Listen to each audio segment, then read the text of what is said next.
Hello दोस्तों, नमस्कार। मैं चवन नौवार आप सभी का CSE 24 अकेडमी में स्वागत करता हूं। चलो आज की क्लास हम कंटिन्यू करते हैं। पिछली क्लास में हमने क्या देखा था? पिछली क्लास में देखा था बेटा हमने फोर्स, और फोर्स कौन सा? दो चार्जों के बीच में लगने वाला फोर्स। उसको क्या नाम दिया था हमने? Electrostatic force. अच्छा, मैंने आपको उसकी क्वालिटी भी बताई थी, इलेक्ट्रोस्टैटिक फोर्स की प्रॉपर्टी भी बताई थी कि इलेक्ट्रोस्टैटिक फोर्स जो होता है बेटा वो बहुत ज्यादा क्या बोलते हैं उसको, स्ट्रॉन्ग फोर्स होता है compare to the gravitational force, यही बताया था। अच्छा, मैंने इसमें इनवर्सली प्रोपोर्शनल का जो साइन हटाया था बेटा, इसकी जगह पे एक कांस्टेंट आया था के, और इसकी वैल्यू बेटा मैंने क्या बताई थी? 1/1 अपॉन 4 पाई एप्सिलॉन नॉट, यही बताई थी। अच्छा इसकी हमारी बात हो गई पूरी कि जो दो चार्ज होते हैं उनके बीच में अट्रैक्शन और रिपल्सन बेटा उनके फोर्स के कारण होता है, उनके बीच में लगने वाला फोर्स, चाहे वो रिपल्सन फोर्स हो चाहे अट्रैक्शन फोर्स हो, जिसको नाम दिया गया था इलेक्ट्रोस्टैटिक फोर्स। ठीक है, अब मैं तुम्हें एक और चीज बताता हूं कि चार्ज एक्चुअली है कहां पे, थोड़ा सा अलग से हम देखेंगे। ठीक है, अच्छा चार्ज मैंने आपको बताया बेटा, चार्ज जैसी कोई चीज है उसकी एग्जैक्ट लोकेशन कहां पे, चार्ज है कहां पे सर? ठीक है, चार्ज आ गया समझ में। इलेक्ट्रॉन कैसा है, क्या काम है उसका, है कौन सी जगह पर, हर चीज चार्ज से मिलकर बनी है, आपने बता दिया। ठीक है, लेकिन उसकी जगह कहां है, उसकी प्लेस कहां है? तो थोड़ा सा मैं चलता हूं आपको रदरफोर्ड मॉडल की तरफ। उन्होंने बताया था कि जो चार्ज होते हैं बेटा वो एक एटम के अंदर बधे हुए होते हैं। कि एटम कहां है सर? एटम के बारे में थोड़ा सा जान लेते हैं कि एटम कहां है। देखो हमारे पास कोई सब्सटेंस है, क्या है? सब्सटेंस। मान के चलो ये मेरे पास बेटा इतना बड़ा एरिया है, ठीक है, ये मान के चलो मैंने एक इतना बड़ा एरिया बना है, ठीक है सर, उसके पास नंबर ऑफ इनफाइनाइट मॉलिक्यूल होंगे। ये क्या है बेटा? इसमें मॉलिक्यूल, जो मैं आपको बता देता हूं, मॉलिक्यूल्स है, मॉलिक्यूल, और क्या है बेटा? ये molecule, infinite number of molecules होंगे, इनका नाम क्या है बेटा? मॉलिक्यूल।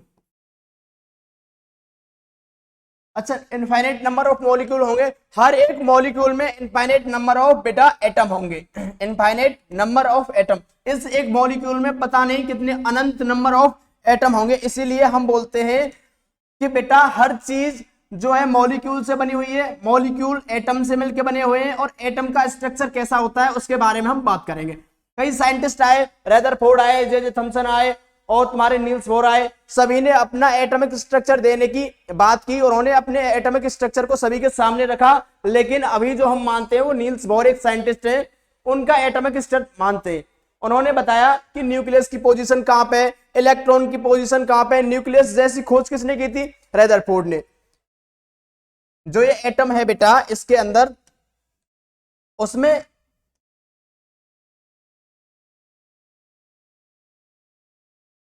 ठीक है, जो एटम है उसके अंदर बेटा बीचों बीच में क्या होता है? न्यूक्लियस। क्या होता है? न्यूक्लियस, और उसके चारों तरफ बेटा इलेक्ट्रॉन घूमते हैं। ठीक है, क्या है? एटम, न्यूक्लियस, न्यूक्लियस के चारों तरफ इलेक्ट्रॉन, उनसे बन के मिला होता है बेटा एक एटम, और इनफाइनाइट नंबर ऑफ एटम से मिलकर एक मॉलिक्यूल, और मॉलिक्यूल से मिलकर कोई भी सब्सटेंस या कोई भी मैटर बना हुआ होता है। जैसे पेन है, पेन को मैं जूम आउट करके देखूं बेटा, इसमें मॉलिक्यूल्स होंगे, मॉलिक्यूल्स के अंदर बेटा एटम होंगे, एटम के अंदर न्यूक्लियस होगा, और न्यूक्लियस का बेटा उसके चारों तरफ इलेक्ट्रॉन घूम रहे होंगे, और न्यूक्लियस के अंदर प्रोटॉन और न्यूट्रॉन होंगे। ठीक है, आगे बात समझ में? इसके आगे चलते हैं एटॉमिक स्ट्रक्चर पे। इसे इरेज कर दूं। एटॉमिक स्ट्रक्चर देखिए कैसा होता है। न्यूक्लियस हो गया, इसके चारों तरफ होती है ऑर्बिट। ऑर्बिट मतलब कक्ष, जिनमें इलेक्ट्रॉन रोटेट करते रहते हैं। एक डेफिनेट कक्ष होते हैं, एक डेफिनेट ऑर्बिट होते हैं, और वो अपने एनर्जी लेवल के हिसाब से बने हुए होते हैं। इसमें क्या है बेटा? ये एटम है। एटम के अंदर क्या होता है? एटम के अंदर होते हैं हमारे न्यूक्लियस, जो प्रोटॉन और न्यूट्रॉन। न्यूट्रॉन पे कोई भी चार्ज नहीं होता है, इसमें प्रोटॉन और न्यूट्रॉन दोनों होते हैं। जो इलेक्ट्रॉन होता है बेटा हमारे इसके ऑर्बिट के चारों तरफ घूमता है, ऑर्बिट में घूमता है, काय के चारों तरफ? न्यूक्लियस के चारों तरफ। ये हो गया हमारा न्यूक्लियस, और इसके चारों तरफ ऑर्बिट है, और ऑर्बिट बेटा एक फिक्स पोजीशन पर होते हैं एनर्जी लेवल के हिसाब से। अगर मैं इनका नाम दूं, के सेल, एम एन और एक और होती है बेटा n, ठीक है, 4 होती हैं, और भी हो सकती हैं, लेकिन वो अपनी अपनी एनर्जी लेवल के हिसाब से होती है। अब देखो, अगर मैं अंदर की ऑर्बिट से बाहर की तरफ जाऊं, मैं गया बेटा अंदर की ऑर्बिट से और बाहर की ऑर्बिट, तो क्या होगा, इनका एनर्जी लेवल बेटा बढ़ता हुआ चला जाएगा। मतलब कि सबसे ज्यादा होगा के, सबसे कम होगा के का, इससे ज्यादा होगा एल का, इससे ज्यादा होगा एम का, और इससे ज्यादा होगा बेटा एन का। अगर मैं बाहर से अंदर की तरफ जाऊं तो इनका एनर्जी लेवल बेटा घट जाता है। अगर मुझे इस इलेक्ट्रॉन को, इस वाले इलेक्ट्रॉन को इस वाली ऑर्बिट में पहुंचाना है तो ऑर्बिट को हमें क्या देना होगा, एनर्जी देनी होगी। इलेक्ट्रॉन के पास जैसे ही एनर्जी पहुंचेगी वो ऑर्बिट से बाहर निकल आएगा अपनी, और जो सबसे बाहर होगा बेटा इलेक्ट्रॉन, अगर मैंने उसको एनर्जी दी तो वो क्या हो जाएगा, फ्री इलेक्ट्रॉन। क्या होगा बेटा, फ्री इलेक्ट्रॉन। तो आ गई आपको बात समझ में कि इलेक्ट्रॉन कहां पे होते हैं, प्रोटॉन कहां पे होते हैं, न्यूट्रॉन कहां पे होता है, एटम क्या होता है। और ये जो दी थी वो दी थी हमारी नील्स बोर ने। किसने दिया था ये एटॉमिक स्ट्रक्चर, नील्स बोर। क्या नाम है बेटा, नील्स बोर एक साइंटिस्ट थे, उन्होंने ये अपना एटॉमिक स्ट्रक्चर दिया, ठीक है। अच्छा, उन्होंने बताया था कि जो इसकी रेडियस होती है, काय की रेडियस, कौन सी रेडियस की बात कर रहे हैं सर, हम इस वाली रेडियस की बात कर रहे हैं कि जो यहां से और जो यहां तक की जो भी रेडियस है, ये क्या है हमारी रेडियस ऑफ एटम। और जो हमारी यहां से और यहां तक, वो क्या है बेटा, रेडियस ऑफ क्या है कि बेटा, न्यूक्लियस। तो रेडियस ऑफ न्यूक्लियस वो कितनी थी हमारी, 10⁻⁻15 मीटर। अच्छा, रेडियस, इसको मैं कैपिटल आर से रिप्रेजेंट करता हूं, radius of atom. Radius of atom बेटा उन्होंने बताया था कि 10⁻⁻10 मीटर, जो कि एटम हमें अपनी आंखों से दिखाई नहीं देता है, ठीक है। उनकी उन्होंने रेडियस भी बताई थी, उनकी उन्होंने पोजीशन भी बताई थी कि न्यूक्लियस में कौन सी चीज होती है, प्रोटॉन और न्यूट्रॉन, इलेक्ट्रॉन इसके चारों तरफ घूमता है, उनकी स्पेशल ऑर्बिट होती है, और ऑर्बिट के हिसाब से इलेक्ट्रॉन ऐसे बधे हुए होते हैं अपने एनर्जी लेवल के हिसाब से। जैसे ही मैं इनको एनर्जी दूंगा तो इलेक्ट्रॉन बाहर निकलना स्टार्ट हो जाएंगे, और जैसे ही लास्ट ऑर्बिट से इलेक्ट्रॉन निकला तो क्या हो जाएगा बेटा, फ्री इलेक्ट्रॉन हो जाएगा। इतनी बात आ गई समझ में, ठीक है। अब देखो इसके आगे चलते हैं।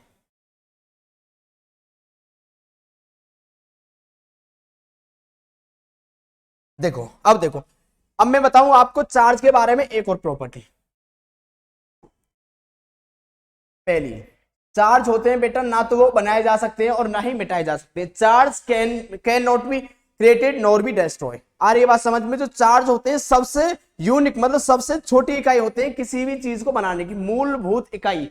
संरचना, पृथ्वी की संरचना या बोल सकते हैं यूनिवर्स की संरचना के लिए चार्ज सबसे छोटी इकाई होती है, उनको हम और भी डिवाइड नहीं कर सकते। लेकिन रदरफोर्ड ने बोला था कि बेटा एटम को हम डिवाइड नहीं कर सकते, इसीलिए वो गलत हो गए। एटम के अंदर चार्ज होते हैं, चार्ज के अंदर न्यूक्लियस होता है, न्यूक्लियस में प्रोटॉन और न्यूट्रॉन बधे हुए होते हैं, और इनके अंदर और जाएंगे बेटा तो हम क्वांटम फिजिक्स में पहुंच जाएंगे। तो हम ये मानते हैं कि सबसे छोटी इकाई जो ना डिवाइड की जा सकती है और ना उनको बांटा जा सकता है, वो क्या होते हैं बेटा, हमारे चार्ज। तो चार्ज को मैं बोल सकता हूं ना तो वो बनाए जा सकते हैं और ना ही बेटा मिटाए जा सकते हैं। ये हो गई पहली कंडीशन चार्ज की। Charge can not be created, can not be created nor be destroy. Charge ना बनाए जा सकते हैं बेटा और ना ही मिटाए जा सकते हैं, ठीक है। अच्छा, दूसरी प्रॉपर्टी क्या होती है चार्ज की, दूसरी प्रॉपर्टी होती है बेटा, अगर मैं उनका एल्जेब्रिक सम लूं, क्या लूं, चार्ज एक एडिटिव प्रॉपर्टी होती है। अगर मैं प्रत्येक चार्ज का एल्जेब्रिक सम लूं तो वो टोटल चार्ज के बराबर हो जाती है। आ रही है बात समझ में, आपको नहीं आई होगी। अगर मैं चार्ज लूं कि मेरे पास एक चार्ज है, 2 है, 3 है, 4 है, अगर मैं ऐसे ही सभी चार्ज को उनकी एल्जेब्रिक सम लूं तो टोटल चार्ज निकल आएगा। जैसे आपको एग्जांपल देता हूं, एग्जांपल के थ्रू आपको समझना होगा। एग्जांपल,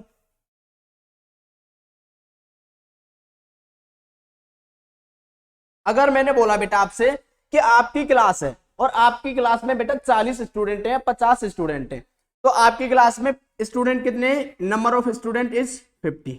कितने ये 50।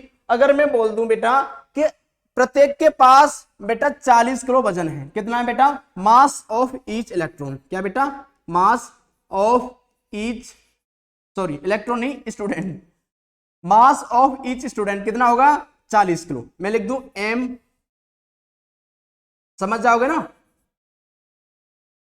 प्रत्येक स्टूडेंट का मास कितना है बेटा? 40 किलो। यहां तक कोई समस्या? ठीक है। अगर मैं आपसे बोलूं कि आपकी पूरी क्लास में कितना मैग्नीट्यूड है, मतलब यहां बेंच है और यहां पे क्लास में बैठने के लिए कोई जगह है, और मैं बोलूं बेटा कि 50 बच्चों की जगह है और प्रत्येक बच्चे का जो वजन है वो 40 किलो है, तो मैं पूरी क्लास का मैग्नीट्यूड निकाल सकता हूं?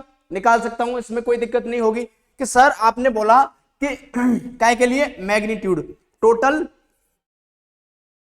मैग्नीट्यूड। टोटल मैग्नीट्यूड कैसे निकाला जा सकता है? टोटल मैग्नीट्यूड ऐसे निकाला जा सकता है कि सर आपने बोला कि टोटल 50 बच्चे हैं और प्रत्येक का 40 किलो वजन है। अगर एक बच्चे का निकालूंगा मैग्नीट्यूड कितना आ गया? सॉरी,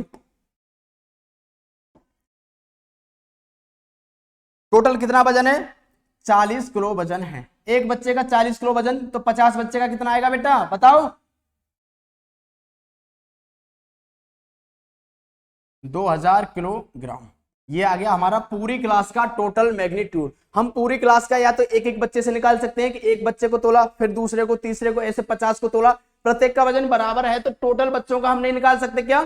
टोटल बच्चों का कितना आएगा बेटा? 2000 किलो वजन। इसमें कोई समस्या नहीं होनी चाहिए। इसके आगे चलते हैं। अब ऐसे ही होता है चार्ज का।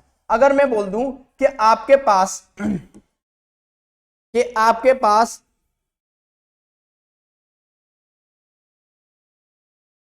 नंबर ऑफ चार्ज कितने भी हैं, कि मान के चलो आपके पास n नंबर ऑफ क्या है बेटा? चार्ज।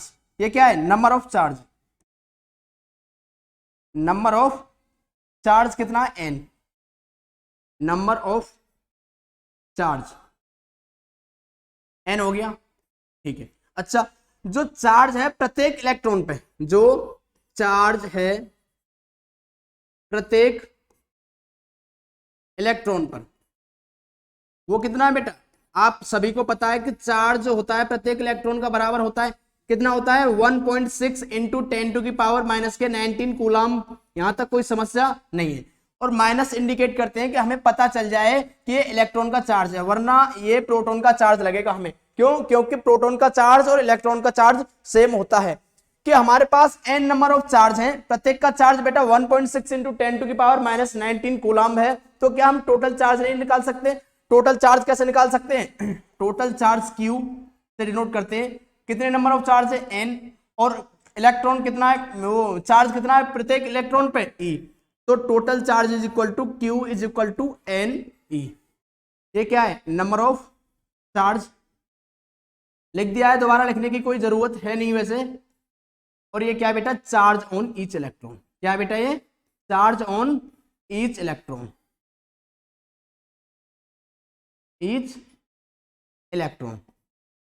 आ गई बात समझ में? ठीक है। अब देखो, जो आगे वाली स्लाइड है उसमें बेटा यही लिखा हुआ है, यहां पे ई लिख लेना, मैग्नीट्यूड यही है। देखो इसमें क्या है? Electric charge is the quantize and quantum of charge, the minimum charge will be capable free existence is equal to that 1 on 1 electron, any other charge body will be have a charge Q where. मतलब उसमें capital Q क्या है बेटा? Total charge. n क्या है? Number of charge. Number of charge क्या हो सकता है? 1 हो गया, 2 हो गया, 3 हो गया, dot dot dot infinite number, मतलब n लिख सकते हैं।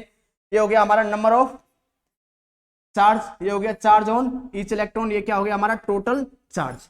ठीक है।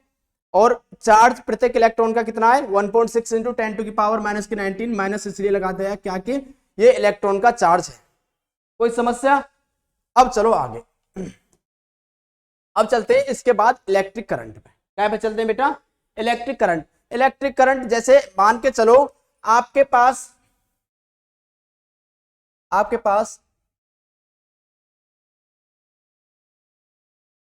ये नदी है कोई, ठीक है, और इसमें बेटा ये पानी फ्लो हो रहा है, पानी फ्लो हो रहा है। तो लोग अक्सर क्या बोलते हैं कि बेटा इसमें धारा प्रवाहित हो रही है, मतलब जो इसमें क्या है बेटा? पानी की धारा है। वो क्या हो रही है, फ्लो हो रही है। लेकिन एक्चुअली में क्या धारा फ्लो होती है, नहीं, फ्लो क्या होता है, पानी जो हमारा है वही फ्लो होता है। लेकिन हम बोल देते हैं कि धारा फ्लो हो रही है, ऐसे ही हम बोल देते हैं कि विद्युत फ्लो होती है। विद्युत फ्लो नहीं होती बेटा, उसमें जो करंट इंड्यूस है, जो करंट बना हुआ है वही फ्लो होता है। ठीक है, और देखो करंट क्या होता है, करंट को थोड़ा सा समझ लें। करंट को समझने के लिए ऐसे समझो कि मेरे पास बेटा ये क्या है, एक कंडक्टर है। हर चीज में इलेक्ट्रॉन होते हैं। इलेक्ट्रॉन क्या, हर चीज एटम से मिलकर बनी हुई है, और एटम में क्या होते हैं बेटा, न्यूक्लियस और इलेक्ट्रॉन। और वो क्या होते हैं, उसके न्यूक्लियस के चारों तरफ घूमते रहते हैं, और न्यूक्लियस में क्या होता है, प्रोटॉन और न्यूट्रॉन। इलेक्ट्रॉन चारों तरफ होते हैं, हर चीज की संरचना इसी से हुई है, तो हर चीज में क्या होगा, इलेक्ट्रॉन और प्रोटॉन। सही बात है, ठीक है। अब चलो इसमें देखते हैं हम, इसमें क्या इलेक्ट्रॉन और प्रोटॉन, एटम, मॉलिक्यूल कुछ होंगे कि नहीं होंगे। कि सर आपने बताया हर चीज में होंगे, तो इसमें भी होंगे। इसमें मैंने कोई एक तार लिया, तार को ऐसे जोड़ दिया, ठीक है। अच्छा, अब देखो कि इसमें इलेक्ट्रॉन कहां पे होंगे, कि ये हो गया मेरा एटम, ठीक है। ये मॉलिक्यूल से बन के मिला हुआ है, मैं इतना छोटा बना नहीं सकता, आप समझना कि एटम और एटम के अंदर जो मॉलिक्यूल, ये एटम हो गया। थोड़ा सा बड़ा बनाते हैं एटम को, एटम को, ये हो गया बेटा इसका एटम। अच्छा, इसके अंदर क्या होता है, इसके अंदर होता है न्यूक्लियस, और न्यूक्लियस के चारों तरफ क्या घूमते रहते हैं बेटा, इलेक्ट्रॉन, ठीक है। अच्छा, और जो सबसे आउटर मोस्ट सेल होगी उसमें भी क्या होंगे, इलेक्ट्रॉन। अगर इस इलेक्ट्रॉन को कोई एनर्जी मिल जाए तो क्या ये बाहर नहीं निकल जाएगा, इलेक्ट्रॉन निकल जाएगा, नहीं निकलेगा, निकल जाएगा। अच्छा, इसमें नंबर ऑफ फ्री इलेक्ट्रॉन भी होंगे, पहले से भी होंगे, और जो हम एनर्जी देंगे उससे भी क्या करेंगे, हम इलेक्ट्रॉन को उसकी ऑर्बिट से बाहर निकाल देंगे। और नंबर ऑफ फ्री इलेक्ट्रॉन भी हर एक चीज में होते हैं, और जो ऑर्बिट के साथ बधे होते हैं वो भी इलेक्ट्रॉन होते हैं, ठीक है। अब देखो इसमें पहले क्या था, जो नंबर ऑफ फ्री इलेक्ट्रॉन थे उनकी डायरेक्शन क्या थी बेटा, रैंडम थी। जैसे कि सारे के सारे क्या थे, इलेक्ट्रॉन, इलेक्ट्रॉन थे। इसकी डायरेक्शन इधर है, इसकी डायरेक्शन बेटा इधर है, नंबर ऑफ फ्री इलेक्ट्रॉन की बात कर रहा हूं। इसकी डायरेक्शन इधर, इसकी डायरेक्शन इधर, इसकी डायरेक्शन नीचे। तो हर एक इलेक्ट्रॉन की डायरेक्शन अलग अलग है कि नहीं है, रैंडम डायरेक्शन है, इसीलिए यहां पर कोई भी करंट फ्लो नहीं हो रहा है, ठीक है। अच्छा, और जो मैं एक और बात बता दूं, जो इलेक्ट्रॉन है वो इतने टाइटली पैक होते हैं किसी भी कंडक्टर में, उसमें और इलेक्ट्रॉन के लिए कोई जगह नहीं होती। अगर मैं इसमें एक्सटर्नल कोई इलेक्ट्रॉन डालूंगा तो वो अपनी जगह नहीं होगी उस इलेक्ट्रॉन के लिए, वो क्या करेगा, दूसरे इलेक्ट्रॉन को डिस्प्लेस कर देगा। इतने टाइटली पैक होते हैं, इसमें इतने इलेक्ट्रॉन है कि एक भी एक्सटर्नल इलेक्ट्रॉन के लिए जगह नहीं होगी। अगर मैं इसमें कोई इलेक्ट्रॉन इसमें डालूंगा तो क्या होगा, जो इलेक्ट्रॉन है बेटा वो बाहर निकल जाएगा, ठीक है। अब देखो इसमें क्या होगा कि मैंने एक सोर्स ऑफ एनर्जी लिया, सोर्स ऑफ एनर्जी मतलब जो इलेक्ट्रॉन को बाहर निकाल सके अपनी ऑर्बिट से, ठीक है। ये हो गई बैटरी, सोर्स ऑफ एनर्जी। अच्छा, ये जो वायर है इसमें भी इलेक्ट्रॉन होंगे, इसमें भी क्या होंगे बेटा, इलेक्ट्रॉन। इसमें ऐसे इलेक्ट्रॉन होंगे नहीं होंगे, होंगे सर। आपने बोला कि हर चीज इलेक्ट्रॉन से बन के मिली हुई है। ये जो मैं पेन यूज कर रहा हूं इसमें इनफाइनाइट नंबर ऑफ मॉलिक्यूल होंगे, और मॉलिक्यूल में क्या होगा बेटा, एटम होंगे, और एटम के अंदर इलेक्ट्रॉन और न्यूट्रॉन और प्रोटॉन होंगे जो न्यूक्लियस में बधे होंगे, और इलेक्ट्रॉन चारों तरफ घूम रहे होंगे। ये बात अपने दिमाग में बिठा लेना, बार बार बोलने की जरूरत ना पड़े। ये हो गए इलेक्ट्रॉन, ठीक है। अच्छा, अगर इनकी रैंडम डायरेक्शन है, कोई भी यहां पर क्या नहीं हो रहा, फ्लो नहीं हो रहा करंट। अगर मैं इनकी डायरेक्शन एक कर दूं कि मैंने कोई एनर्जी ली और उस एनर्जी से मैंने इलेक्ट्रॉन को एनर्जी दी, और एनर्जी देते ही इलेक्ट्रॉन एक रैंडम सॉरी एक डेफिनेट डायरेक्शन में फ्लो करने स्टार्ट हो गए। जैसे इलेक्ट्रॉन, ये हो गए इलेक्ट्रॉन, ठीक है। जैसे ही एनर्जी आएगी तो क्या करेगी, जो एनर्जी होगी बेटा वो इसको डिस्प्लेस करना। जैसे यहां से इलेक्ट्रॉन निकलेगा, ये इसको क्या कर देगी, डिस्प्लेस। ये वाला इलेक्ट्रॉन इसको डिस्प्लेस, ये इसको, ये इसको। मैंने पहले ही बताया था टाइटली पैक्ड होते, अगर एक इलेक्ट्रॉन जाएगा तो सारे के सारे इलेक्ट्रॉनों को डिस्प्लेस कर देगा। ऐसे ही चलती रहेगी सीरीज, ऐसे ये इसको करेगा और ये वाला इसके अंदर जाएगा। ये जब इसको अंदर जाएगा तो क्या ये इसकी डायरेक्शन इधर हो जाएगी, क्या हो जाएगी, इधर। लेकिन इलेक्ट्रॉन की डायरेक्शन पॉजिटिव से नेगेटिव नहीं होती, क्या होती है, नेगेटिव से पॉजिटिव। जो मैं ये डायरेक्शन बता रहा हूँ ये करंट की। अच्छा, आपको अभी समझ में नहीं आएगा, आप थोड़ा सा कंफ्यूज हो जाएगा, इसलिए मैं आपको डायरेक्शन की बात बाद में करूंगा। तो इसीलिए पहले क्या करता हूं मैं, इनको चेंज कर लेता हूं, डायरेक्शन बाद में समझा देंगे। ये माइनस कर ले और ये प्लस कर ले। अब इलेक्ट्रॉन की जो डायरेक्शन है वो बिल्कुल ठीक है, इलेक्ट्रॉन माइनस से और प्लस की तरफ मूव करते हैं। ये इलेक्ट्रॉन की क्या होती है बेटा, खासियत होती है। ऐसे जाएंगे, ये इलेक्ट्रॉन भी ऐसे जाएगा, तो एक डेफिनेट डायरेक्शन में जाएंगे। जैसे ही इनको एनर्जी मिलेगी इधर जाएंगे, और जैसे ही बेटा इलेक्ट्रॉन फ्लो स्टार्ट होना हो जाएंगे, जो इलेक्ट्रॉन है वो क्या होंगे, फ्लो होंगे, और वहां पे करंट बन जाएगा। करंट कुछ भी नहीं है, करंट क्या, इलेक्ट्रॉन का फ्लो है, इलेक्ट्रॉन का flow, the flow of electron with respect to time. किसी भी समय में इलेक्ट्रॉन का फ्लो ही क्या कहलाता है, करंट। करंट कुछ भी नहीं है, अलग से कुछ भी नहीं है करंट।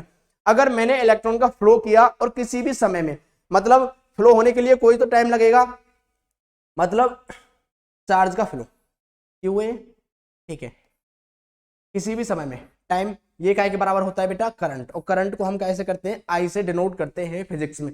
फिजिक्स में करंट को बेटा आई से डिनोट करते हैं, और जो चार्ज होगा उसको क्यू से डिनोट करेंगे, और ये क्या है बेटा, टाइम, जो फ्लो होने के लिए जो भी टाइम लिया वही होगा करंट, और कुछ भी नहीं होगा, ठीक है। अच्छा, अब देखो इसमें मैं आपको थोड़ी सी एक्स्ट्रा बात बता देता हूं। एक्स्ट्रा क्या, जो ये इलेक्ट्रॉन बेटा जो मूव होते हैं ना, जो इलेक्ट्रॉन मूव होते हैं वो बहुत कम स्पीड से होते हैं। उनकी जो स्पीड होती है वो होती है बेटा 10⁻⁻⁴ मीटर पर सेकेंड, ठीक है। मतलब जो इलेक्ट्रॉन मूव होंगे वो एक सेकेंड में बेटा 1/10,000 मीटर चलेंगे प्रति सेकंड, मतलब हर एक सेकंड में, ठीक है। यहां तक कोई समस्या, यहां तक कोई समस्या नहीं है सर। आपने बोला कि सर जब अब इलेक्ट्रॉन इतनी स्पीड से, मतलब इतनी कम स्पीड से जो फ्लो करते हैं, इसकी एग्जैक्ट वैल्यू निकालें तो ये निकल के आएगी 0.0001 मीटर, और ये कितने में चलेंगे बेटा, एक सेकंड में। टाइम कितना लेगा इसके लिए, 1 सेकंड। ये होती है इलेक्ट्रॉन की फ्लो की रफ्तार। तो सर आपने बोला जब एक इलेक्ट्रॉन इधर से इधर आएगा, एक इलेक्ट्रॉन इधर से इधर आएगा, और वो बेटा 10⁻⁻⁴ मीटर ही चलेगा एक सेकंड में, ठीक है। तो सर जो इलेक्ट्रिसिटी की जो करंट की जो स्पीड होती है वो तो बहुत ज्यादा होती है। क्या करते हैं हम घर में देखते हैं, हमने बटन चालू की और जो हमारा बल्ब जल जाता है बहुत जल्दी। अगर इतनी कम स्पीड होती तो लाइट इतनी जल्दी ट्रेवल ही नहीं कर पाती। तो वो बेटा इसलिए होता है, मैंने आपको पहले ही बताया था कि कोई भी कंडक्टर हो गया, उसमें जो इलेक्ट्रॉन होते हैं बेटा वो बहुत ज्यादा टाइटली पैक होते हैं। जैसे ही ये इसको डिस्प्लेस करेगा, जो ये इलेक्ट्रॉन है इसको डिस्प्लेस कर देगा, तो इसमें इतनी भी जगह नहीं होती एक इलेक्ट्रॉन और आ जाए, सारे के सारे तुरंत डिस्प्लेस हो जाएंगे और बेटा ये यहां आ जाएगा। मतलब इतना समय, केवल इतना समय चाहिए यहां से और यहां जाने को इलेक्ट्रॉन को, इलेक्ट्रॉन बेटा यहां आ जाएगा इतनी देर में, ठीक है। इसीलिए क्या होगी, जो करंट की रफ्तार है वो बहुत ज्यादा होगी इलेक्ट्रॉन की रफ्तार से। इलेक्ट्रॉन की रफ्तार is not equal to the speed of current, ठीक है। अब चलो इससे आगे चलते हैं थोड़ा सा।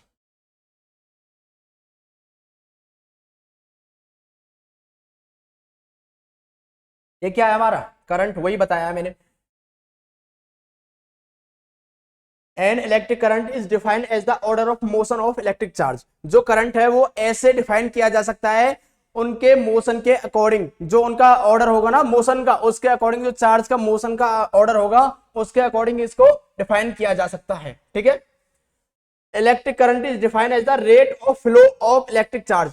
जो चार्जों के फ्लो होने की, जो चार्जों के तैरने की जो दर होगी, जैसे मैंने आपको बोला कि इलेक्ट्रॉन ऐसे फ्लो हो रहे हैं ऐसे, तो जो दर का मतलब किसी भी समय में दर, जैसे आप कहीं से ब्याज पे पैसे लाए, दर का मतलब समझाता हूं, रेट का मतलब आप कहीं से पैसे लाए और उसका बेटा जो रेट है, वो हो गया तुम्हारा 5%। लेकिन इतना नहीं होता, 5% पर एनुअल भी हो सकता है। क्या हो सकता है, पर एनुअल, पर हाफ ईयर, पर 3 मंथ, पर मंथ, पर 2 मंथ, कुछ भी हो सकता है, ठीक है। तो इसका मतलब जो कहीं ना कहीं जो रेट होता है वो कैसे कनेक्ट होता है, कैसे रिलेटेड होता है बेटा, टाइम से। तो रेट का जहां भी अब इसमें यूज आएगा वो होगा टाइम से। मतलब the electric current is defined as the rate, rate का मतलब टाइम, ठीक है। मतलब जो टाइम ले रहा है फ्लो ऑफ चार्ज, जो इलेक्ट्रिक चार्ज का जो फ्लो हो रहा है उसमें जो भी टाइम ले रहा है वही बेटा इलेक्ट्रिक करंट के बराबर होगा, ठीक है। और ऐसे ही मैंने आपको बता दिया था कि इलेक्ट्रिक करंट इलेक्ट्रिक करंट कोई टाइम ले रहा है, जो चार्ज है वो फ्लो हो रहा है किसी भी समय में हो रहा है, मतलब किसी भी दर से, तो वही क्या के बराबर है बेटा, करंट के। ठीक है, अच्छा अगर मैं इसको यहाँ पे ले जाऊं, टी को इधर ले जाऊं, तो Q is equal to I T नहीं हो जाएगा, Q is equal to I T, जो चार्ज होगा वो टोटल चार्ज का के बराबर होगा, उसमें जितना करंट फ्लो हो रहा है और किस समय में हो रहा है वही टोटल चार्ज के बराबर हो जाएगा, कि कितना करंट फ्लो हुआ कितने समय में, उससे निकल आएगा कि टोटल चार्ज कितना है। और टोटल चार्ज के लिए हमने एक और चीज पढ़ी थी, Q is equal to N E. ठीक है, दोनों फॉर्मूले समझ में आ गए। एक तो सर ये आ गया जो आपने बताया था ये वाला Q is equal to I T, और एक आ गया बेटा Q is equal to N E. ठीक है, इसको ऐसे कर देता हूं और यहां पे लिख देता हूं Q is equal to N E. दोनों फॉर्मूले समझ में आ गए नहीं आ गए? ठीक है, अब आपको ये पूरी डेफिनेशन घर से पढ़ लेना, इसमें इतना ही लिखा है, इससे अलग कुछ भी नहीं लिखा। जो Q है क्या है, फ्लो थ्रो मतलब चार्ज, Q चार्ज क्या है, Q है, जो टाइम है वो T है, एंड द करंट, जो करंट है वो ऐसे डिनोट किया है, और वही क्या होगा बेटा, करंट के बराबर, करंट बराबर charge flow, flow of charge per unit time, या फिर बोल सकते हैं flow of the rate of flow of charge, यही होता है करंट के बराबर। ठीक है, आगे चले, चलो आगे चलते हैं। ये हो गया, ये हो गया। अब देखो कि सर हमें कैसे पता चलेगा कि एक एम्पियर, जो करंट की ऐसा यूनिट होती है वो होती है एम्पियर। मैं लिख देता हूं यहां पे the S I unit of current, the S I unit of current, जो करंट की मापने की जो मात्रक होता है वो क्या होता है बेटा, एम्पियर। क्या होता है, एम्पियर। एक साइंटिस्ट थे, उनके नाम पे पढ़ा, इन्होंने ही करंट की खोज की थी। ठीक है, इनके नाम पे पड़ गया एम्पियर। अब देखो मैं दूसरी यूनिट भी निकाल सकता हूं, निकाल लूं। दूसरी यूनिट क्या होगी कि मैंने सर अभी पढ़ा था I is equal to Q by T. जो Q होता है वो क्या है, क्या होता है बेटा, कूलम्ब। क्या होता है, कूलम्ब। और जो टाइम नापते हैं काय में नापते हैं बेटा, सेकंड में, तो कूलम्ब पर सेकंड, और क्या बोल सकते हैं इसे हम बेटा, कूलम्ब सेकंड इनवर्स। क्या बोल सकते हैं इसे, कूलम्ब सेकंड और इनवर्स। ठीक है, एक तो ये हो गई करंट की ऐसा यूनिट, और एक क्या हो गई बेटा, एम्पियर। हम कुछ भी बोल सकते हैं, अगर ऐसे पूछेगा तो ऐसे बता देंगे, और ऐसे पूछेगा तो ऐसे बता देंगे। ठीक है, अच्छा और क्या बताने वाला था, ठीक है अभी बताने वाला था कि सर हमको पता कैसे चलेगा कि एक एम्पियर का करंट हो चुका है। एक एम्पियर का करंट मतलब जब होगा कि अगर बेटा एक कूलम्ब चार्ज, कितने बेटा, एक कूलम्ब चार्ज, एक कूलम्ब चार्ज, और बेटा एक सेकंड में किसी कंडक्टर से फ्लो कर जाए, क्या कर जाए, किसी कंडक्टर से एक सेकंड में एक कूलम्ब चार्ज फ्लो कर जाए, तो वो करंट जो बनेगा वो कितना बनेगा बेटा, एक एम्पियर। ठीक है, एक एम्पियर मतलब unit number of charge is flow in unit time is called the unit current. ठीक है, अगर एक कूलम्ब चार्ज एक सेकंड में फ्लो हो जाता है तो एक एम्पियर का करंट बन जाता है। कि सर फ्लो कैसे होगा, फ्लो ऐसे होगा, देखो कि मैंने कोई कंडक्टर बनाया ऐसे करके, ठीक है, ये क्या हो गया बेटा, उसका क्रॉस सेक्शनल एरिया। क्या हो गया, क्रॉस सेक्शनल एरिया, मतलब जो इलेक्ट्रॉन निकलेंगे इसी एरिया से निकलेंगे, ये क्या है हमारा एरिया, और कौन सा है, क्रॉस सेक्शनल एरिया। अगर जो इलेक्ट्रॉन यहां से फ्लो हुए, क्या हुए, इलेक्ट्रॉन बेटा इधर से फ्लो हुए और किसी समय में, मतलब टी टाइम में, और इसे पार कर जाए, मतलब यहां से निकल जाए किसी समय में, एक कूलम्ब चार्ज, मतलब इस क्रॉस सेक्शनल एरिया से एक कूलम्ब ऑफ चार्ज निकल गया। कितना निकल गया, एक कूलम्ब ऑफ चार्ज, और कितने सेकंड में बेटा, एक सेकंड में, एक सेकंड में, तो वहां पर क्या हो जाएगा, केवल एक एम्पियर का करंट फ्लो होगा। ठीक है, अच्छा अब आप कंफ्यूज मत हो जाना कि जो एक कूलम्ब चार्ज का मतलब एक चार्ज नहीं है, एक कूलम्ब का चार्ज का मतलब एक चार्ज नहीं है। मैं इससे थोड़ा सा समझाना चाहता हूं आपको कि एक कूलम्ब क्या होता है। बच्चे अक्सर गलती करते हैं कि एक कूलम्ब का मतलब सर एक चार्ज है, नहीं, एक कूलम्ब का मतलब एक चार्ज नहीं है। थोड़ा सा इधर देखो कि एक एग्जांपल और लेते हैं कि मैंने पूछा आपको,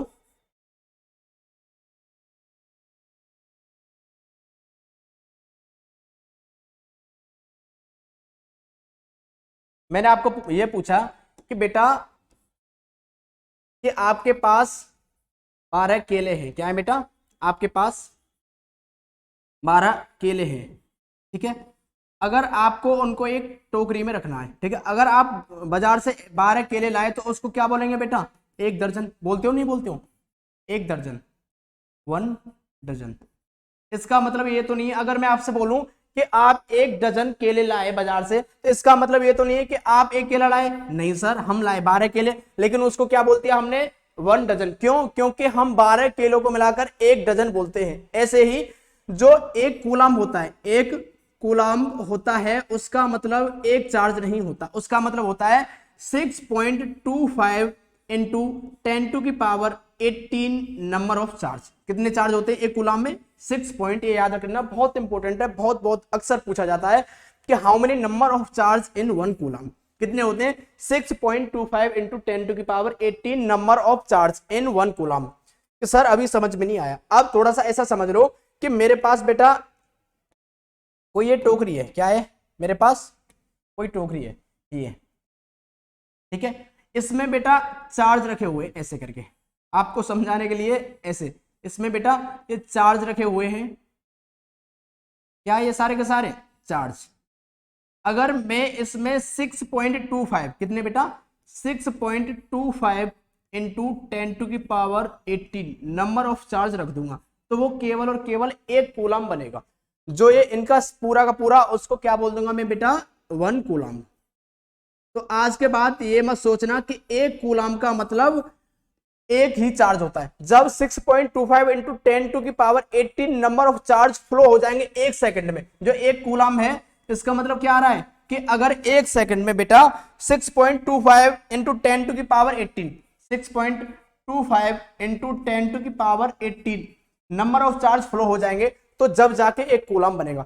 एक सेकंड में इतने चार्ज फ्लो होने चाहिए, इतने चार्ज क्रॉस करने चाहिए क्रॉस सेक्शनल एरिया को, तब जाके यहां पे जो करंट बनेगा वो कितना बनेगा बेटा, 1 एम्पियर। कितने का बेटा, 1 एम्पियर, या फिर बोल सकते हैं 1 कूलम पर सेकंड करंट बनेगा, ठीक है। इसके बाद आगे चलें, थोड़ा सा चलें, देखो ये समझा दिया मैंने, कूलम पर सेकंड 1 एम्पियर बराबर, ठीक है। आप थोड़ा सा देख लेना इसे, ये समझा दिया। इसके बाद चलते हैं आगे। ये अच्छा, जो करंट होता है उसकी बेटा कुछ अदर यूनिट होती है। करंट को हम, जो उसकी बहुत माइनर माइनर माइनर छोटी यूनिट होती है, उनको अलग तरीके से भी नाप सकते हैं। कि अगर बोल दिया मैंने कि मेरे पास बेटा 1 मिली एम्पियर का, कितने का, 1 मिली एम्पियर का करंट फ्लो हो रहा है, 1 मिली एम्पियर का करंट फ्लो हो रहा है, तो आप समझ जाना 1 मिली एम्पियर का करंट फ्लो हो रहा है, तो 10⁻³ एम्पियर का करंट फ्लो हो रहा है। 10⁻³ ऐसे समझ सकते हो कि 10⁻³, ठीक है। अगर मैं इसको नीचे लाऊंगा, अगर मैं बेटा इसको नीचे लाऊंगा तो क्या हो जाएगा, जो ये पावर है नीचे काय में आ जाएगी, प्लस में, ठीक है। इसका मतलब क्या है, इसका मतलब ये 1/1000। अगर मैं इसका डिवाइड करूंगा तो कितना आएगा, 0.001 एम्पियर। तो 1 मिली एम्पियर में कितने होते हैं बेटा, 0.000, मतलब सॉरी 0.001 एम्पियर करंट होता है 1 मिली एम्पियर में। इसे बोलते हैं एक माइनर यूनिट।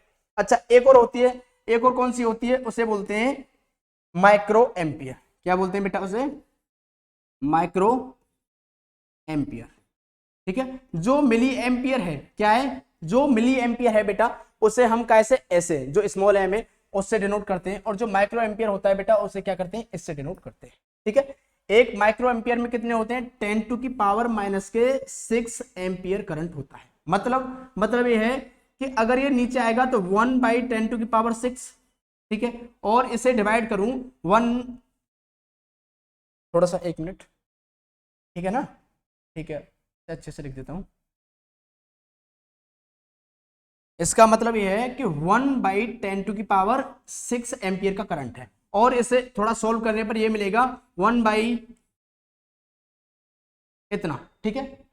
इसके बाद अगर मैं इसे सोल्व करूं तो कितना आएगा, एम्पियर का करंट, मतलब कुछ भी नहीं करंट है, इसको बोलते हैं अदर यूनिट ऑफ करंट। ये हो गया हमारा माइक्रो एम्पियर, इसे करते हैं बेटा स्मॉल m से डिनोट और इसे करते हैं म्यू से डिनोट। ठीक है, ये क्या है माइक्रो और ये क्या है मिली। यहां तक कोई समस्या कोई नहीं, आप पढ़ लेना, केवल और केवल यही दिया है। ठीक है, small quantity of current measure in the milli ampere, और ये क्या है बेटा माइक्रो एम्पियर म्यू से डिनोट करते हैं। सारी की सारी चीज मैंने आपको बता दी और एग्जैक्ट करंट की वो वैल्यू भी मैंने आपको बता दी। ठीक है, इसके आगे चलते हैं अब थोड़ा सा इधर। ठीक है sir, definition of coulomb. Coulomb की डेफिनेशन क्या है? जो कूलाम हम बोल रहे थे कि कूलाम कूलाम कूलाम, कूलाम की डेफिनेशन क्या है? मैंने आपको थोड़ी देर पहले बताया था, थोड़ी देर पहले ये बताया था कि जो करंट होता है, अगर करंट होगा 1 एम्पियर का करंट जब होगा जब 1 कूलाम चार्ज 1 सेकंड में बदल जाएगा, यही होता है। ठीक है, अगर मैं आपसे बोल दूं कि अगर मुझे कूलाम निकालना तो इसको मल्टीप्लाई में ले जाऊं, तो 1 कूलाम जब होगा जब किसी कंडक्टर से 1 एम्पियर का करंट और 1 सेकंड में फ्लो हो जाएगा, 1 सेकंड में फ्लो हो जाएगा कितने एम्पियर का करंट? 1 एम्पियर का करंट। तो कूलाम की जो है ऐसा यूनिट ऐसे भी निकाल सकते हैं, एम्पियर सेकंड निकाल सकते हैं ना। ये क्या हो गया एम्पियर और ये क्या हो गया सेकंड। और थोड़ा समझते हैं, इसमें थोड़ा सा समझाया गया है, यही है कि the definition of coulomb which is a unit of charge is derived from the ampere because ampere is the one of 7 base unit of SI। ठीक है, फ्रॉम इक्वेशन देखो मैंने आपको पहले ही बता दिया था, ये बताया था अभी जो बताया था, क्या बताया था कि 1 एम्पियर कब होगा 1 कूलाम चार्ज और 1 सेकंड में बदल जाए। इसको इधर लाने पे कूलाम क्या हो जाएगा, कूलाम 1 कूलाम बराबर क्या हो जाएगा 1 एम्पियर इंटू 1 सेकंड, होगा नहीं होगा? कहीं वो दे रखा है 1 coulomb is equal to 1 second. जो कूलाम है वो 1 एम्पियर का अगर करंट फ्लो हो जाए 1 सेकंड में तो क्या होगा बेटा 1 कूलाम ऑफ चार्ज, जो चार्ज है 1 कूलाम की क्वांटिटी में फ्लो हो चुके हैं। ठीक है, जो चार्ज है बेटा 1 कूलाम की क्वांटिटी में क्या हो चुके हैं फ्लो। अगर 1 एम्पियर का करंट 1 सेकंड में किसी सी वायर से निकल जाए, मान के चलो ये मेरे पास कोई सुपर कंडक्टर है और मैंने इसमें करंट फ्लो किया, अगर 1 सेकंड में 1 एम्पियर का करंट निकल गया तो मैं बोल सकता हूं जो चार्ज अभी पास हुए ना वो कितने हुए 1 कूलम, मतलब 6.25 into 10⁻⁸ 18 number of charge flow हो गए। ठीक है, कोई समस्या यहां तक? कोई समस्या नहीं है, बस सही दे रखा है यहां तक। ठीक है, पढ़ लेना आप आराम से। देखो डायरेक्शन ऑफ करंट क्या है बेटा, डायरेक्शन ऑफ करंट, इसको थोड़ा सा समझते हैं कि डायरेक्शन ऑफ करंट क्या होती है। इसको ऐसे समझते हैं कि जो मैंने अभी बताया आपको, एक शेप बनाता हूं ऐसे करके, ये कोई कंडक्टर हो गया। ठीक है, क्या ये कंडक्टर है बेटा, और इसमें आप जानते हो सभी कि इसमें इलेक्ट्रॉन प्रोटॉन हर चीज होती है। ठीक है, अगर मैंने इससे कोई बेटा वायर ऐड किया, यहां से यहां तक कोई वायर, ये वायर हो गया, ये माइनस रखूं मैं और ये प्लस, ये वायर ऐसे आ गया। ठीक है ना, वायर यहां तक आ गया। अब देखो इसमें इलेक्ट्रॉन की डायरेक्शन मैंने क्या बताई थी, अगर ये पॉजिटिव है और ये क्या है बेटा नेगेटिव, तो इलेक्ट्रॉन की डायरेक्शन बेटा क्या हो जाएगी, इलेक्ट्रॉन की डायरेक्शन हमेशा कैसी होती है नेगेटिव से पॉजिटिव की तरफ। जो इसमें इलेक्ट्रॉन मूव कर रहे होंगे वो कैसे होंगे, नेगेटिव से पॉजिटिव की तरफ। पहले ही बताया था मैंने आपको, ये प्रॉपर्टी होती है जो इलेक्ट्रॉन की डायरेक्शन क्या होती है नेगेटिव से पॉजिटिव की तरफ। ठीक है, अच्छा अब हमको ये समझ में नहीं आ रहा था, मैं आपको बताऊं इलेक्ट्रॉन की खोज जब हम करंट के बारे में पढ़ रहे थे उसके बाद हुई थी इलेक्ट्रॉन की खोज। ठीक है, तो इसीलिए इलेक्ट्रॉन की और करंट की डायरेक्शन हमको अलग अलग माननी पड़ी। हमने पहले करंट की डायरेक्शन बता दी थी, ऐसे ही बता दी थी एजम्पशन के हिसाब से कि अगर हम हीट को देखते हैं, क्या को बेटा, अगर हम हीट को देखते हैं, जो हीट फ्लो होती है वो किधर से होती है, हाई पोटेंशियल से लो पोटेंशियल की तरफ। जो हमारी हीट फ्लो होती है कैसे होती है, वो हाई पोटेंशियल से लो पोटेंशियल की तरफ। ये हीट हो गई, हीट कब होती है, हाई से लो की तरफ चलेगी। जैसे आपके घर में मैं एग्जांपल दूं, आप खाना बनाते हो तो आपने देखा होगा आपके घर में चिमटा है या कोई भी स्पून है, स्पून अगर कढ़ाई में डली हुई है और स्पून बेटा गर्म हो जाती है तो आप देखना जो कढ़ाई में बेटा जो स्पून डली हुई है ये क्या हो गई हमारी स्पून, मान के चलो ये स्पून हो गई। ठीक है, ऐसे बना लो स्पून को, तो वो भी बेटा गर्म हो जाती है। क्यों, क्योंकि ये कढ़ाई है, इसमें आग लग रही है, पूरी में तो लग नहीं रही, जो फायर है हीट है वो कढ़ाई में। लेकिन आप देखते हो कि आपके घर में बेटा जो स्पून होती है वो ऐसे गर्म होती चली आती है, मतलब पहले हाई से होती है और लो की तरफ। यहाँ पे क्या था, कढ़ाई गर्म थी, कढ़ाई से स्पून गर्म हुई, स्पून कैसे फ्लो करेगी, जो हीट फ्लो करेगी यहाँ से गर्म है तो इधर इधर इधर इधर इधर, और एक टाइम ऐसा आएगा कि पूरी की पूरी स्पून गर्म हो जाएगी। मतलब जो हीट चलती है बेटा वो हाई पोटेंशियल से और लो पोटेंशियल, पोटेंशियल नहीं बोल सकते, हम बोल सकते हैं हाई पॉइंट से और लो पॉइंट की तरफ चलती है। ठीक है, ऐसे ही उन्होंने हर चीज का देखा कि कोई भी चीज देख लो कि हाई पोटेंशियल से लो पोटेंशियल की तरफ दिखती है। एक और उन्होंने एग्जांपल लिया था कि अगर मेरे पास, मैं इसे थोड़ा सा जूम इन करना चाहूंगा, एक मिनट, देखो अब देखो, अगर मेरे पास बेटा एक और एग्जांपल सेकंड वाला, कि अगर मेरे पास एक ये क्या है, कोई टंकी है, ठीक है, इससे मैंने पाइप लगाया, इससे क्या लगाया, पाइप लगाया, और वो पाइप कायम लगाया बेटा दूसरी वाली टंकी में। ये भी क्या है, मेरे पास एक टंकी है ऐसे करके, ठीक है। अगर ये ऊपर रखी हुई है और ये बेटा कहाँ पे, थोड़ा नीचे, इसमें पानी भरा हुआ है ऐसे, इसमें पानी भरा हुआ है ऐसे, और इसमें बेटा यहां तक पानी है, ठीक है, कहां तक है इसमें पानी, यहां तक, ये पानी हो गया। अगर मैं इसके वाल्व को खोल दूं तो क्या होगा, जो पानी होगा सारा का सारा पानी बेटा ऊपर से नीचे आ जाएगा, यहां से नीचे आ जाएगा, नहीं आ जाएगा, आ जाएगा ना। जो पानी होगा ऊपर से बेटा नीचे की तरफ फ्लो होना स्टार्ट कर देगा, यहां से ऐसे आएगा पानी। तो पानी क्या आ रहा है, हाई क्या बोल सकते हैं, हाई पोटेंशियल से लो पोटेंशियल की तरफ, मतलब जो ऊंचाई से और कहां पे आ रहा है बेटा, नीचे की तरफ, हाई से लो। तो हर चीज बेटा हाई से लो चलती है। हीट क्या चल रही थी, हाई पोटेंशियल से, मतलब जो हाई, जो हमारी हीट की ज्यादा मात्रा थी वहां से कहां पे जा रही थी, लो थी जहां पर, वहां पे जा रही थी। ऐसे ही क्या है बेटा, ये हमारा पानी है, ये कहां से चल रहा है, हाई पोटेंशियल से लो पोटेंशियल की तरफ। इसीलिए उन्होंने क्या, करंट की डायरेक्शन ऐसे मान ली कि करंट की डायरेक्शन भी कहां से कहां जाती होगी बेटा, प्लस से माइनस। जो इसको प्लस था इसको उन्होंने हाई पोटेंशियल मान लिया खुद ही, और इसको क्या मान लिया बेटा, लो पोटेंशियल। बाद में इलेक्ट्रॉन की खोज हुई, फिर पता चला कि जो इलेक्ट्रॉन की डायरेक्शन है वो तो माइनस से प्लस जाती है, इसीलिए दोनों में कंफ्यूज हो गया कि करंट की डायरेक्शन बेटा पहले ही उन्होंने मान ली थी कि प्लस से माइनस की तरफ जाती है, लेकिन जो हमारा चार्ज है उसकी जो डायरेक्शन है, जो इलेक्ट्रॉन है उसकी हमको पता चल गया कि उसकी डायरेक्शन क्या होती है बेटा, माइनस से और प्लस की तरफ। इसीलिए अब इन पे ज्यादा कंफ्यूजन ना हो जाए, इसीलिए उन्होंने बनाया था कोवेंशनल करंट। क्या बनाया था, कोवेंशनल करंट नाम दिया कि जो कोवेंशनल करंट की जो डायरेक्शन है वो क्या रखेंगे हम, प्लस से माइनस, ठीक है। करंट की डायरेक्शन उन्होंने प्लस से माइनस रखी, कि रहने दो ज्यादा कंफ्यूजन हो जाएगा। हम करंट की डायरेक्शन को क्या रखते हैं, प्लस से माइनस की तरफ, और जो हमारा उसकी डायरेक्शन है इलेक्ट्रॉन की, वो कहां पे रहने दो, माइनस से प्लस। इसीलिए जो हमारा इलेक्ट्रॉन की डायरेक्शन है उसके अपोजिट में क्या की डायरेक्शन है बेटा, करंट की। ये क्या की डायरेक्शन है, चार्ज की बोल सकते हैं, और इलेक्ट्रॉन की भी, कुछ भी बोल सकते हैं। और ये क्या की डायरेक्शन है, करंट की। अब direction of current is inverse two the direction of electron, ठीक है, समझ गए यहां तक। क्यों, मैंने आपको भी बताया था कि हर चीज हाई पोटेंशियल से लो पोटेंशियल की तरफ चलती है। हीट हाई से लो, पानी हाई से लो, ग्रेविटी के उसमें देखो आप के ऊपर से चीज जल्दी नीचे आ जाती है, ठीक है ना।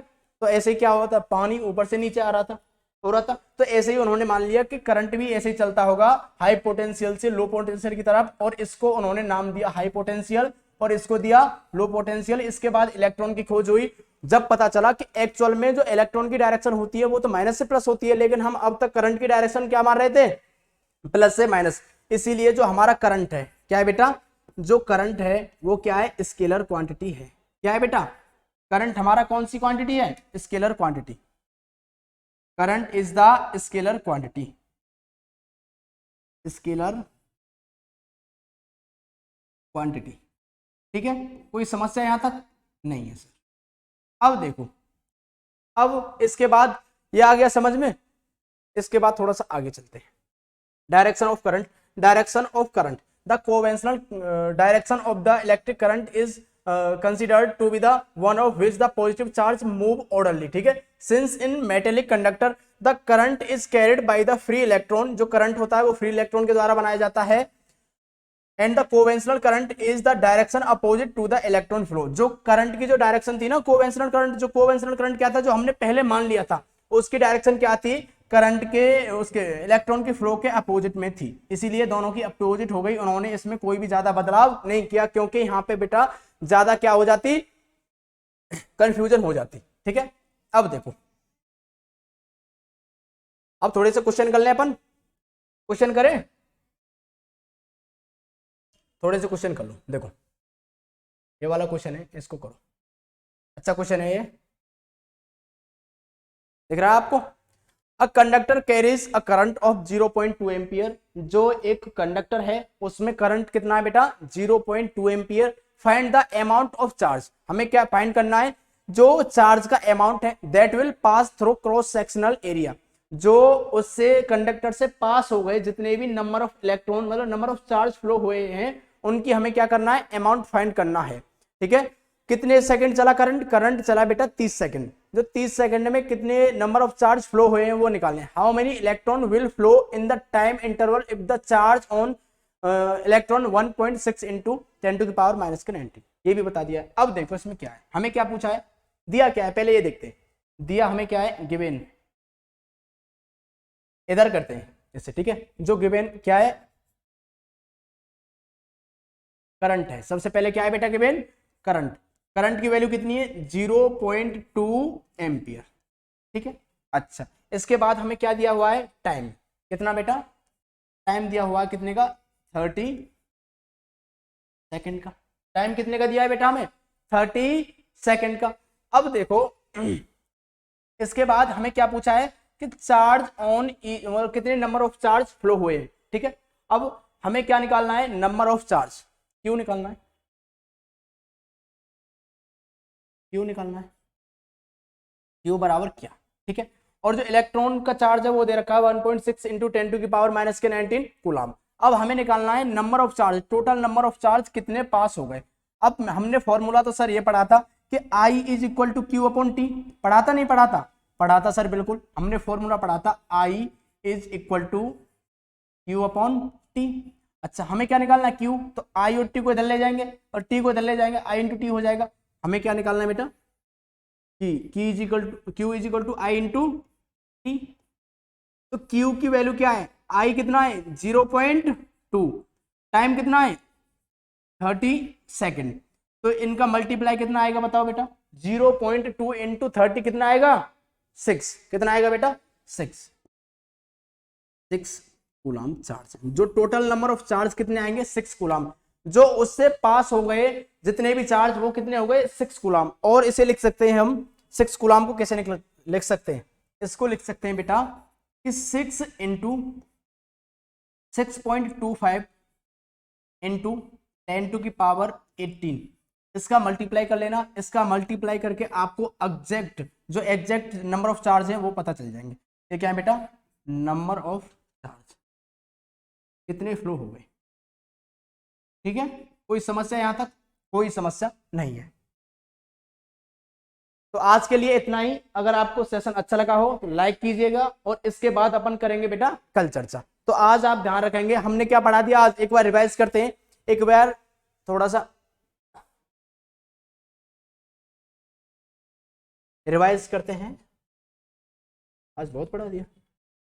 देखो प्रॉपर्टी के बारे में बताया था, प्रॉपर्टी ऑफ चार्ज क्या थी कि उन दोनों के बीच में क्या लगता है बेटा, अट्रैक्शन या रिपल्सन का फोर्स लगता है। अट्रैक्शन का और रिपल्सन का फोर्स उन दोनों के बीच में लगता है। क्यों होते हैं इलेक्ट्रॉन रिपल इलेक्ट्रॉन जो प्रोटॉन हो अगर पॉजिटिव है तो बेटा ये मैंने आपको बताया था क्या हो जाते हैं, रिपल क्यों होते हैं, इनके बीच में कोई ना कोई फोर्स लग रहा होगा। अगर जो फोर्स लग रहा होगा तो वो फोर्स को हम क्या बोलते हैं, इलेक्ट्रोस्टैटिक फोर्स। फोर्स को क्या बोलते हैं बेटा, इसको फोर्स को बोलते हैं इलेक्ट्रोस्टैटिक फोर्स। इसका नाम क्या है, इलेक्ट्रोस्टैटिक फोर्स, इलेक्ट्रोस्टैटिक फोर्स। आप 12th क्लास में जाके देखोगे कि जो चार्जों के बीच में लगने वाला फोर्स है उसको इलेक्ट्रोस्टैटिक फोर्स बोलते हैं, और एक इलेक्ट्रोस्टैटिक नाम से एक अलग चैप्टर भी है, 12th क्लास में देखना। ठीक है, तो फोर्स के बारे में बताया और मैंने दोनों का कंपेयर बताया था, ग्रेविटेशनल फोर्स का और इसका। फिर मैंने पढ़ाया आपको थोड़ा सा एटम के बारे में। क्या है बेटा ये एटम, क्या है ये एटम के बारे में थोड़ा सा पढ़ाया है कि सर एटम क्या होता है। एटम में बीच में न्यूक्लियस होता है। अच्छा मैं एक और चीज बताऊं कि न्यूक्लियस इतना छोटा होता है, पहले तो हम मॉलिक्यूल को नहीं देख पाते, मॉलिक्यूल के अंदर क्या होते हैं, एटम, एटम बहुत सारे होते हैं, एटम को भी नहीं देख पाते। और मैं आपको बता दूं जो एटम के अंदर न्यूक्लियस होता है वो ऐसा होता है कि जैसे आपके चारों तरफ 5 किलोमीटर की रेडियस का एक मैदान है, क्या है, आपके चारों तरफ 5 किलोमीटर की रेडियस का एक मैदान है और उसके बीच में एक छोटी सी फुटबॉल रख दो, तो वो फुटबॉल काय के समान हो जाएगी न्यूक्लियस के, और जो मैदान है वो काय के समान हो जाएगा, एटम के। और एटम हमें अपनी आंखों से दिखता भी नहीं है, एटम जोड़ो मॉलिक्यूल में नहीं दिखता, तो ये एटम कितना छोटा होगा और न्यूक्लियस इस एटम से कितना छोटा होगा। ठीक है, आ रही है बात समझ में। इनकी मैंने रेडियस बताई थी कि जो रेडियस होती है न्यूक्लियस की, ये वाली इनको नाम दे देता हूं मैं, ए ओ से ए वाली क्या हो गई, रेडियस ऑफ न्यूक्लियस, और ये मान के चलो बी, ओ ए क्या हो गई, radius of nucleus, O B क्या हो गई, रेडियस ऑफ एटम। कितनी होती है, 10⁻⁻⁻10 मीटर, और इसकी कितनी होती है, 10⁻⁻15 मीटर। ये काय का एटम का स्ट्रक्चर है। जो इलेक्ट्रॉन घूमते हैं चारों तरफ घूमते हैं, एनर्जी लेवल के हिसाब से घूमते हैं, अगर बाहर की तरफ जाएंगे तो एनर्जी बढ़ जाएगी, अंदर की तरफ जाएंगे तो बेटा एनर्जी क्या हो जाएगी, घट जाएगी। अगर मैं इनको कोई एक्सटर्नल एनर्जी दूंगा तब निकलेंगे ऑर्बिट से, जब इनके पास कोई एक्सटर्नल एनर्जी होगी, एक्सटर्नल एनर्जी की वजह से बाहर निकल आएंगे, इतना बताया था, उससे क्या बोलते हैं अपन, फ्री इलेक्ट्रॉन, और इन्हीं की वजह से क्या बनता है, करंट। अब क्या है कि charge can not be created nor be destroyed. दूसरी क्या बताई थी, एडिटिव क्वांटिटी होती है, जो sum total number of charge का एल्जेब्रिक सम करेंगे, total number of charge, total charge निकल आएगा। एग्जांपल दिया था ये सारा कि स्टूडेंट की मात्रा कितनी होगी, मैग्नीट्यूड 2000 किलो आया था। ऐसे ही मैंने आपको बताया था Q is equal to N E, इसमें एन और ई सभी बता दिया था। इसके बाद क्या था, ये था ये टोटल चार्ज, ये number of electron, number of charge और चार्ज ऑन ईच इलेक्ट्रॉन। इसके बाद क्या बताया था बेटा, इलेक्ट्रिक करंट के बारे में बताया था। इलेक्ट्रिक करंट के बारे में ये बताया था कि flow of electric charge per unit time is called the electric current. ये भी बताया था, इससे फॉर्मूला बनाया था हमने, क्या बनाया था, I is equal to Q upon T, और इसकी ऐसा यूनिट भी बताई थी, एम्पियर और कूलम पर सेकंड, एम्पियर और कूलम पर सेकंड और कूलम सेकंड इनवर्स। ठीक है, इसको ऊपर ले जाएंगे तो माइनस में आ जाएगी इसकी पावर, इसकी यहाँ पे +1 पॉजिटिव में। इसके बाद क्या बताया था हमने, ये बताया था, और रेट का भी मतलब बता दिया था कि रेट का मतलब क्या होता है, पूरा रेट का मतलब टाइम से होता है। I is equal to Q upon T, Q is equal to IT और Q is equal to NE, ये दोनों फॉर्मूले बताए थे, इन दोनों का बहुत यूज होता है। अभी देखो स्टार्टिंग है, अभी फॉर्मूले बहुत आएंगे अभी, ठीक है ना, तो आपको ऐसे नोट करके जाना, बॉक्स में बंद कर लेना उसको और उसके ऊपर स्टार लगा देना। ठीक है, इसके बाद क्या बताया था मैंने आपको, डायरेक्शन बताई थी कि डायरेक्शन क्या होता है, फ्लो ही बताया था करंट का कि फ्लो कैसे कैसे होता है। माइनस से पॉजिटिव की तरफ क्या चलता है, इलेक्ट्रॉन, इसकी स्पीड बताई थी इलेक्ट्रॉन की 10⁻⁻⁴ मीटर, टाइम 1 सेकंड में। लेकिन चार्ज की जो करंट की स्पीड होती है वो ज्यादा क्यों होती है, इसलिए होती है क्योंकि बेटा ये बहुत ज्यादा टाइटली बॉन्ड होते हैं, एक भी जगह नहीं होती है इनके पास, इसलिए अगर एक इलेक्ट्रॉन इसमें प्रवेश करेगा तो दूसरा इलेक्ट्रॉन इसको डिस्प्लेस कर देगा, क्योंकि यहाँ पे जगह नहीं है, इतना टाइम लगेगा यहाँ से यहाँ तक जाने में, इतने में इलेक्ट्रॉन यहाँ से निकल आएगा। तो करंट कहाँ पे पहुंच गया, इलेक्ट्रॉन तो यहाँ से यहाँ पे पहुंचा, करंट कहाँ पे पहुंच गया, यहाँ पे। तो इलेक्ट्रॉन की रफ्तार से करंट की रफ्तार इसीलिए ज्यादा हो जाती है। ठीक है, ये क्या बताया था, यूनिट ऑफ करंट क्या हो गया, कूलम पर सेकंड बताया था आपको। इसके बाद क्या बताया था, कूलम पर सेकंड ये रहा, और एक कूलम का भी एग्जांपल दिया था कि एक कूलम में 6.25 इंटू 10⁻⁻⁴ नंबर ऑफ इलेक्ट्रॉन होते हैं। ये क्या मैंने आपको सारी की सारी बात बताई कि अगर मेरे पास कोई टोकरी है उसमें इतने इलेक्ट्रॉन फिल कर दूं तो जब जाके एक कूलम के बराबर होंगे। एक coulomb is not equal to 1 charge, अगर एक चार्ज को हम एक कूलम नहीं बोल सकते, एक कूलम में तो बहुत सारे चार्ज होते हैं, और जब जाके 1 एम्पियर करंट बनता है 1 सेकंड में चार्ज आ जाए। इसके बाद क्या बताई थी हमने, थोड़ी सी इसकी माइनर यूनिट बनाई थी कि मिली एम्पियर, माइक्रो एम्पियर, हर एक की क्या बताई थी, एग्जैक्ट वैल्यू बताई थी।